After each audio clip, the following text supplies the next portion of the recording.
Hello friends, स्वागत है आपका अपने YouTube channel Siddhartha job point पर। आज का टॉपिक है किशोरावस्था। सी-टेट 2021 को देखते हुए ये क्रमिक वीडियो हम बना रहे हैं, लगातार वीडियो बना रहे हैं जो सिस्टमैटिक हो। पहले शैशवावस्था का, फिर बाल्यावस्था का और फिर अब किशोरावस्था का। और इसके पहले भी 2-3 वीडियो 4 वीडियो बना चुके हैं जिसमें विकास का सिद्धांत, विकास तथा वृद्धि में क्या अंतर है। उस वीडियो को देखना हो तो डिस्क्रिप्शन लिंक में जाकर आप उस वीडियो को देख सकते हैं। तो आज का टॉपिक है किशोरावस्था। बड़ा शानदार, बड़ा बहुत महत्वपूर्ण और इंटरेस्टिंग चैप्टर है, टॉपिक है। इसको देखते हैं, किशोरावस्था। किशोरावस्था का जो काल होता है ये 12 वर्ष से लेकर 20 वर्ष तक होता है। 12 वर्ष से लेकर 20 वर्ष तक होता है। इसको टीन एज भी कहा जाता है। 13, 14, 15, 16, 17, 18, 9। इसलिए इस एज को हम लोग टीन एजर भी कहते हैं, टीन एज भी कहते हैं किशोरावस्था को। और जानते हैं कि जैसे ही बाल्यावस्था समाप्त होती है और शुरू हो जाता है किशोरावस्था। किशोरावस्था को कहा जाता है जीवन का सबसे कठिन काल। जीवन का सबसे कठिन काल। ये कठिन काल कैसे होता है इसको हम लोग देखते हैं। किशोरावस्था कैसे कठिन काल होता है ये हम लोग देखते हैं। एक कमेटी बनी थी, हैडो कमेटी। ये हैडो कमेटी में कहा गया कि जब बालक 11-12 वर्ष का हो जाता है तो उसकी नसों में ज्वार उठना शुरू हो जाता है। उसकी नसों में ज्वार मतलब गर्मी उठना शुरू हो जाता है। और इस अवस्था के बालकों को हम जो भी करना चाहें, जो भी करवाना चाहें, हम बड़ा आसानी से कर सकते हैं।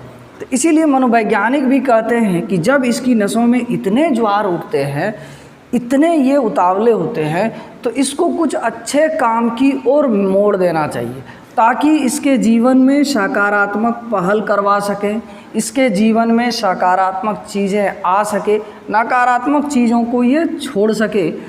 अब देखिएगा इसमें कैसे कठिन काल होता है। स्टैनले हॉल भी कहते हैं, स्टैनले हॉल भी कहते हैं कि किशोरावस्था बड़े ही तनाव, संघर्ष और तूफ़ान का काल होता है। ये कैसे तूफ़ान का काल होता है? बड़े तनाव, संघर्ष, तनाव और तूफ़ान का काल, तूफ़ान और विरोध का काल होता है। और विरोध का काल होता है, ये स्टैनले हॉल ने कहा। ये कथन भी पूछा हुआ है सी-टेट में, ये कथन भी सी-टेट में पूछा हुआ है। इसको याद रखिएगा कि किशोरावस्था बड़े ही तनाव, संघर्ष, तूफान और विरोध का काल होता है। ये किसने कहा है? स्टैनले हॉल ने। किशोरावस्था का विकास कैसे होता है? सबसे पहले हम लोग ये चीज़ देखते हैं कि किशोरावस्था का इंग्लिश जो होता है ये एडोलेसेंस होता है, एडोलेसेंस होता है। और ये लैटिन भाषा के एडोसियर से निकला हुआ है, एडोसियर से निकला है। और जिसका अर्थ होता है परिपक्वता की ओर, परिपक्वता की ओर, परिपक्वता की ओर। मतलब कि जैसे किशोरावस्था होता है तो वो परिपक्व होने लगता है, मैच्योर्ड होने लगता है, तो परिपक्वता की ओर। तो किशोरावस्था को मनोवैज्ञानिक 2 भागों में या 3 भागों में भी बांटते हैं। प्रारंभिक किशोरावस्था और दूसरा मध्य किशोरावस्था, मध्य किशोरावस्था और तीसरा उत्तर किशोरावस्था, उत्तर किशोरावस्था। शुरुआती के 2 वर्षों में 12 से 14 किशोरावस्था, प्रारंभिक किशोरावस्था। और ये 16 से 18 या जहाँ तक है ये 20 तक। तो किशोरावस्था को 3 भागों में मनोवैज्ञानिक बांटते हैं। हालांकि किशोर और किशोरियों के प्रारंभिक उम्र में अंतर होता है। किशोरियों का जो मतलब लड़कियों में जो किशोरावस्था आता है वो 2 साल लगभग पहले ही आ जाता है। यानी यदि लड़कों में 12 साल में आ रहा है तो उसमें 10-11 साल में लड़कियों में किशोरावस्था आना शुरू हो जाता है। अब इसकी विशेषताओं को हम लोग एक एक करके देखते हैं। किशोरावस्था के संदर्भ में 2 सिद्धांत प्रचलित हैं। किशोरावस्था के संदर्भ में जो सिद्धांत है, 2 सिद्धांत प्रचलित है। एक सिद्धांत है,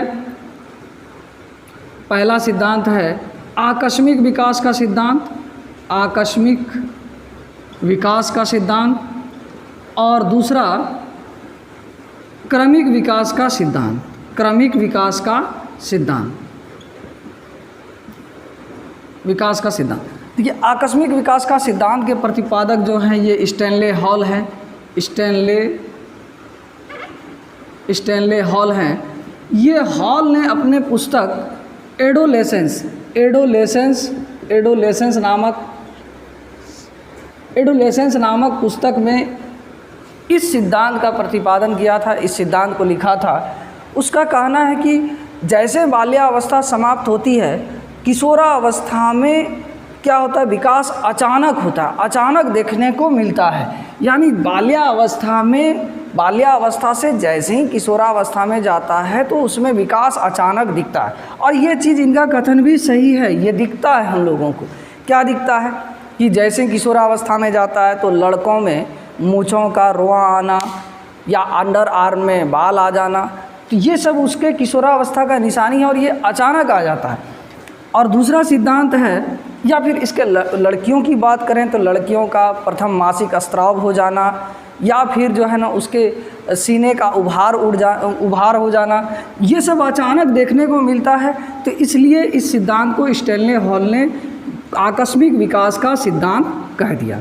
दूसरा है क्रमिक विकास का सिद्धांत। इसके प्रतिपादन करने वाले हैं हॉलिंगवर्थ, किंग, थॉर्नडाइक इसके प्रतिपादक करने वाले हैं, समर्थन करने वाले हैं इस सिद्धांत का। ये क्रमिक विकास के सिद्धांत के तहत इन लोगों का कहना है, स्टैनले हॉल के ये विरोध में आया था। उनका कहना था कि हम जो बालकों के किशोरावस्था में हम जो विकास देखते हैं उसका एक क्रम होता है, ये अचानक नहीं होता है। किंग कहता है कि जिस तरह हम लोग अगले मौसम का झलक पिछले मौसम में देख लेते हैं, अगले ऋतु का झलक पिछले ऋतु में देख लेते हैं, उसी तरह हम किशोरावस्था के विकास और वृद्धि या झलक को हम बाल्यावस्था में ही देख लेते हैं। अब बात भी सही है, किंग भी सही कह रहा है कि अब मान लिया जाए कि किशोरावस्था आ गया तो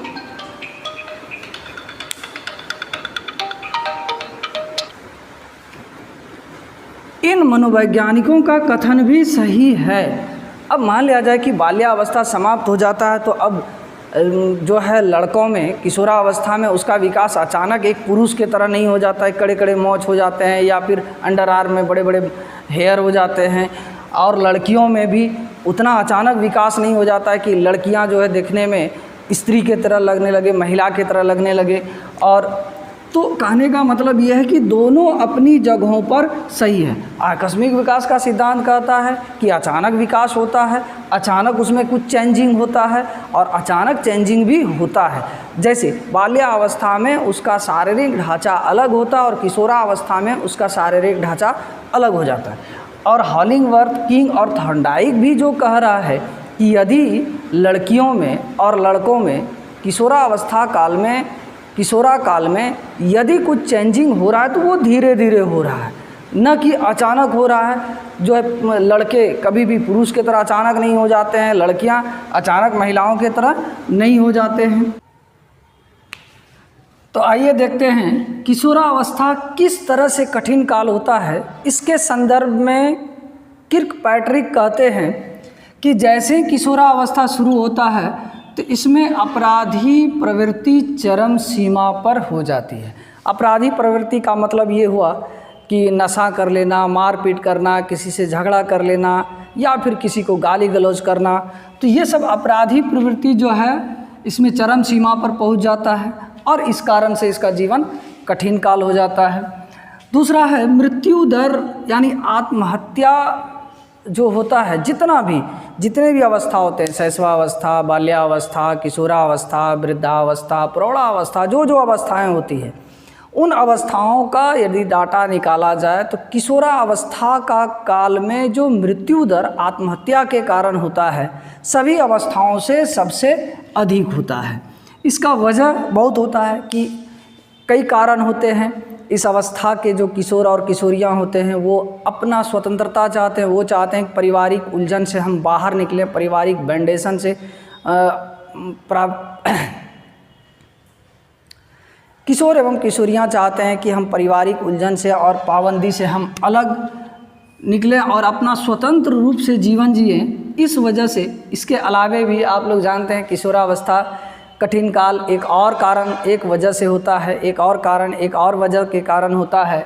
जैसे इसमें क्या होता है कि यहीं पर जो है लोगों को पहली बार जो है ना प्यार का लफड़ा लगता है और प्यार के कारण जो है किशोर और किशोरियां एक दूसरे के लिए जो है ना, मतलब आप समझ रहे हैं हम क्या बोलना चाह रहे हैं कि एक दूसरे के लिए जो है ना कुछ भी करने के लिए उतावले होते हैं। एक दूसरी बात, जब सामने वाला जब उसका पार्टनर साथ नहीं देता है या फिर साथ नहीं मिल पाता है किसी वजह से, तो जिसके कारण यहाँ सुसाइड करना पड़ता है उसको।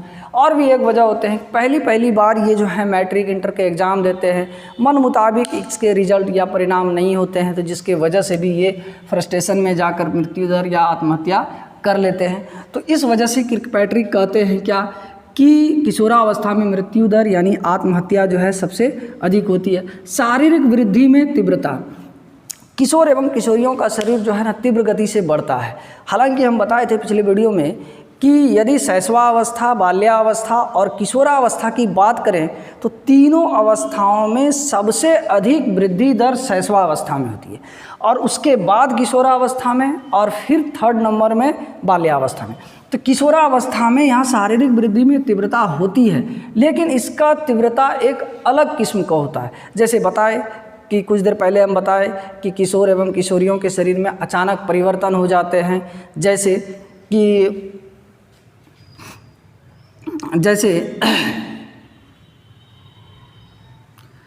किशोर एवं किशोरियों के शरीर में अचानक परिवर्तन हो जाते हैं, जैसे कि लड़कों को मूंछ वगैरह आ जाना या फिर लड़कियों का जो है वक्षस्थल बढ़ जाना या सीने का उभार हो जाना, पहला मासिक स्राव आना। तो यहाँ पर जो है ना तीव्रता बढ़ जाती है शारीरिक वृद्धि में। पारिवारिक जीवन कष्टमय, किशोर एवं किशोरियों का पारिवारिक जीवन कष्टमय होता है। किर्कपैट्रिक इसका तर्क देते हैं कि किशोर स्वतंत्रता चाहते हैं, किशोरियां भी स्वतंत्रता चाहती है। वो चाहती है कि हम परिवार से, समाज से अलग हटकर अपना एकांत में जिएं, अपने मुताबिक जिएं। और जब परिवार जो है ना इस पर दबाव डाला जाता है कि आप जो सोचते हैं वो नहीं बल्कि हम जो कह रहे हैं वो करें, तो इस वजह से पारिवारिक उलझन पड़ता है। इसमें जो सामंजस्य ये नहीं बैठा पाते हैं, परिवार में समायोजन नहीं कर पाते हैं, जिसके वजह से इसका जीवन कठिन हो जाता है। अगला, जटिल समस्याओं का सामना। जटिल समस्या, इसके पास कई जटिल समस्याएं होते हैं। जैसे हम लोग देखें क्या, नए संबंध किशोर एवं इसमें जो संबंध बनाते हैं किशोर और किशोरियों से, किशोरियां किशोर से नए संबंध बनाते हैं। माता पिता के नियंत्रण से मुक्ति, ये चाहता है कि हम माता पिता से नियंत्रण हो जाए, अभिभावक से नियंत्रण से मुक्त हो जाए और अपने हिसाब से जिएं। दूसरा, विवाह, इसको हमेशा चिंता रहता है कि मेरा विवाह कहाँ होगा, कैसा होगा, किससे होगा।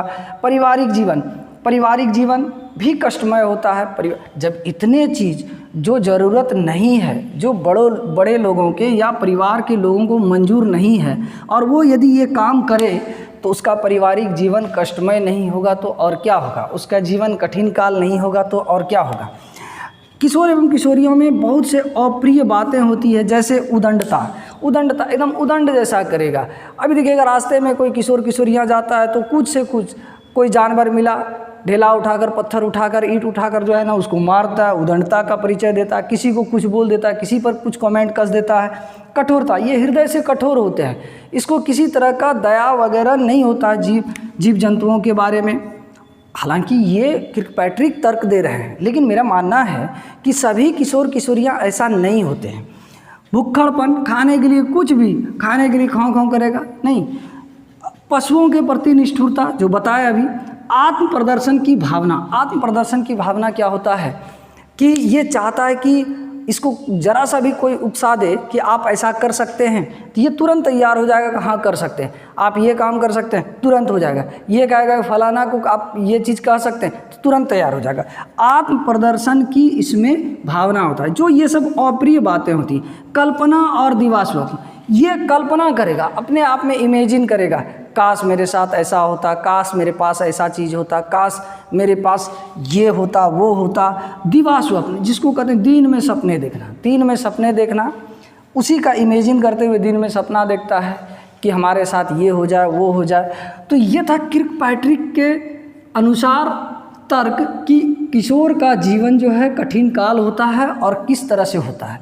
इसकी विशेषताओं को हम लोग देखें, किशोरावस्था की विशेषताओं को, इसका शारीरिक व मानसिक विकास में तीव्रता होता है। शारीरिक विकास जो बताए कि शरीर के अंगों में परिवर्तन होने लगता है, शरीर के अंग में वृद्धि होने लगता है, शरीर में नए नए अंग का विकास होने लगता है। मानसिक विकास में भी तीव्रता होता है। मानसिक विकास में यानी सोचने का, समझने का, समस्या समाधान का तरीका, चिंतन का, तर्क का, सोच विचार, ये सब उसका मानसिक विकास में तीव्रता हो जाती है। घनिष्ठ व व्यक्तिगत मित्रता, किशोर एवं किशोरियां हालांकि ये समूह में ज़्यादा पसंद रहना नहीं करते हैं, फिर भी इसके कुछ घनिष्ठ मित्र होते हैं, व्यक्तिगत मित्र होते हैं, जो कि वो जो घनिष्ठ मित्र होते हैं उसके साथ ये हमेशा याराना निभाते हैं, यारी निभाते हैं। और जो व्यक्तिगत मित्रता होता है, अब यहाँ व्यक्तिगत मित्रता का मतलब कि उस मित्र के बारे में उसके पर्सनल फ्रेंड भी नहीं जानते हैं, उनके घनिष्ठ मित्र भी नहीं जानते हैं, जैसे बॉयफ्रेंड हो या फिर गर्लफ्रेंड हो।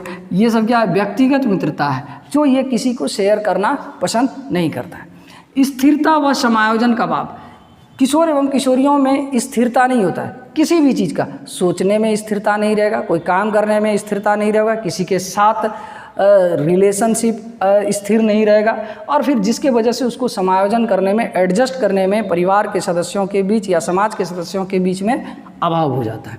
स्वतंत्रता व विद्रोह की भावना, जैसे किर्कपैट्रिक भी कहते हैं कि ये चाहते हैं कि हम अपने परिवार एवं समाज से बाहर रहें, परिवार के नियंत्रण से बाहर रहें, आज़ाद जीवन जिए। लेकिन जब इसको आज़ादी नहीं मिलती है तो ये विद्रोह की भावना इसके मन में हमेशा होता है। काम शक्ति की परिपक्वता, काम शक्ति क्या हुआ? Sexual power. जैसे कि किशोर एवं किशोरियों में हम लोग देखें कि शारीरिक वृद्धि के अंतर्गत जो है नए नए अंग विकसित होते हैं, यहाँ पर यौन अंग भी उसके विकसित हो जाते हैं। यौन अंग विकसित होने के वजह से ये काम शक्ति कामुकता की ओर यानी काम शक्ति की परिपक्वता हो जाती है, और इसके मन में हमेशा इच्छा भी होता है कि हम सेक्सुअल रिलेशन भी बनाएं। अपराधी प्रवृत्ति का विकास, जैसे किर्कपैट्रिक भी कहते हैं कि अपराधी प्रवृत्ति इस चरम सीमा पर हो जाता है। जैसे पहली बार ये नशा के बारे में जानते हैं, पहली बार जो है किसी के साथ झंझट या झगड़ा, फिर इस तरह का वगैरह वगैरह। तो अपराधी प्रवृत्ति का विकास, एक पॉइंट में इसका देखेंगे कि इसको कई नाम से भी जानते हैं, किशोरावस्था को कई नाम से जानते हैं।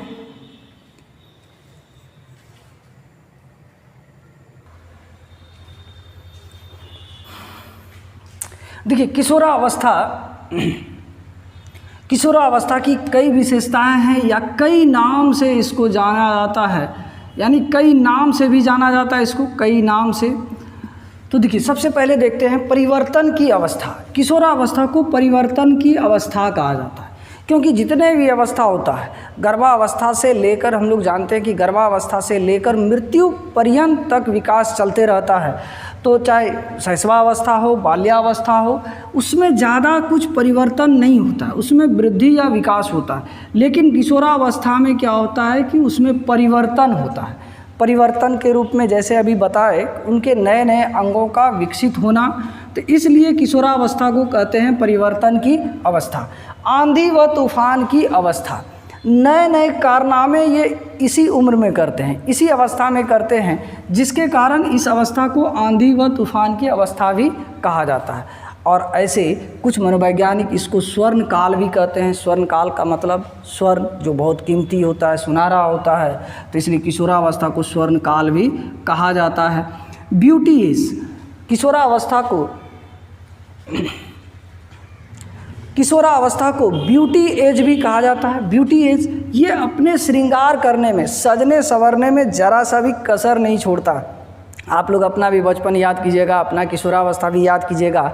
समय समय पर बाल को संवारना, समय समय पर फेस को चमकाना, ये लड़कियों में विशेष करके होता है। ब्यूटी यानी मेकअप करना, तो कम से कम हमको लगता है 10, 15, 20 बार तो ज़रूर आईने को देखता है, किशोरावस्था के लोग। इसलिए इस अवस्था को ब्यूटी एज भी कहा जाता है। समस्यात्मक उम्र किर्कपैट्रिक के अनुसार भी देखें कि ये उम्र कई समस्याओं से घिरे रहते हैं, जिसके वजह से किशोरावस्था को समस्यात्मक उम्र भी कहा जाता है। वयस्क अवस्था की दहलीज, किशोरावस्था हम लोग जानते हैं कि वयस्क 18 वर्ष के बाद होता है, 18 वर्ष के बाद होता है, और जैसे ही किशोरावस्था आता है तो ये एक दहलीज होता है, एक सीढ़ी होता है जो कि किशोरावस्था से वयस्क की ओर, वयस्क अवस्था की दहलीज के रूप में इसको जाना जाता था कि वयस्क की ओर वो आगे बढ़ सके। वसंत ऋतु, किशोरावस्था को वसंत ऋतु कहा जाता है। क्यों? कि जिस तरह हम लोग देखते हैं कि वसंत ऋतु में तरह तरह के फूल खिलते हैं और जो है वातावरण खिला खिला महसूस होता है, खिला खिला फील होता है। उसी तरह किशोरावस्था में तरह तरह के किशोर एवं किशोरियाँ होते हैं, जिसके वजह से इस अवस्था को कहा जाता है वसंत ऋतु भी। यानी वसंत ऋतु के तरह, वसंत ऋतु में जिस तरह फूल हरा भरा रंगीन होता है, उसी तरह किशोरावस्था का उम्र जो है वसंत ऋतु की तरह रंगीन होता है। इसलिए इस अवस्था को कई मनोवैज्ञानिक वसंत ऋतु भी कहते हैं। तनाव व संघर्ष की अवस्था, हम लोग देखें कि ये कई बार तनाव में रहते हैं, टेंशन में रहते हैं। जो कुछ ये चाहता है नहीं मिल पाता है, जो कुछ ये चाहता है करना नहीं कर पाता है, ये चाहता है कि परिवार से स्वतंत्र रहें, नहीं हो पाता है। तो जिसके वजह से ये क्या रहता है, हमेशा डिप्रेशन में रहता है, तनाव में रहता है और हमेशा ये स्ट्रगल करते रहता है, संघर्ष करते रहता है। इसलिए इस अवस्था को तनाव व संघर्ष की अवस्था भी कहा जाता है। अवास्तविकताओं का समय, इस समय आप एक मैच्योर्ड हैं, हम लोग एक मैच्योर्ड हैं, जो वास्तविकता होता है उसको हम लोग सोचते हैं, समझते हैं कि यही चीज़ वास्तविक है। लेकिन ये ऐसे ऐसे डिमांड करेंगे, ये ऐसे ऐसे कल्पना करेंगे, ये ऐसे ऐसे चीज़ों के पीछे भागेंगे जो कि लगेगा ही नहीं कि कहीं से वास्तविक है। इसलिए किशोरावस्था को कहा जाता है अवास्तविकताओं का समय। जीवन का सबसे कठिन काल, ये तो आपको हेडिंग में ही लिखा है, क्वेश्चन ये कई बार पूछता है यही लाइन कि जीवन का सबसे कठिन काल किस अवस्था को कहा जाता है। इतने समस्या जिसके पास हो उसका जीवन कठिन नहीं होगा तो क्या होगा, आसान होगा? कभी नहीं आसान हो सकता है। तो इसलिए किशोरावस्था को जीवन का सबसे कठिन काल कहा जाता है। ये बहुत इंपॉर्टेंट, ये हमेशा अक्सर पूछता है। द्रुत एवं तेज विकास की अवस्था, किशोरावस्था में क्या होता है कि द्रुत और तेज विकास भी होता है, नए नए अंगों का विकास भी होता है, तो इस वजह से इसको द्रुत एवं तेज विकास की अवस्था भी कहते हैं। विशिष्टता की खोज, ये वाला और ये वाला दोनों लगभग मिला हुआ है। विशिष्टता क्या? ये विशिष्ट अणु प्रकार का डिमांड करेगा, अणु प्रकार का ये कल्पना करेगा, अणु तरह का ये दिवार स्वप्न देखेगा, जिसके वजह से ये विशिष्टता की खोज का समय। और इसी समय जो है जब इसको ठोकर लगता है, जब इसको चोट पहुंचती है, जब इसको धक्का लगता है, तब उसको लगता है कि विशिष्ट चीज़ क्या है, यानी नया चीज़ क्या है। विशिष्ट चीज़ किसको कहते हैं? जो सामान्य से कुछ अलग हो। और किशोरावस्था में हम लोग देखते हैं कि ये हर चीज़ इसमें जो है ना कुछ विशिष्ट ही हो रहा है, इसलिए इस अवस्था को विशिष्ट अवस्था भी कहा जाता है। तो ये था किशोरावस्था। इसके पहले 2 वीडियो और बना चुके हैं ये अवस्था से संबंधित, उसमें शैशवावस्था और बाल्यावस्था, तो आप डिस्क्रिप्शन लिंक में जाकर उन दोनों वीडियो को देख सकते हैं। वीडियो पसंद आया हो तो दोस्तों को शेयर करें, लाइक करें, कमेंट करें। वीडियो देखने के लिए बहुत बहुत धन्यवाद।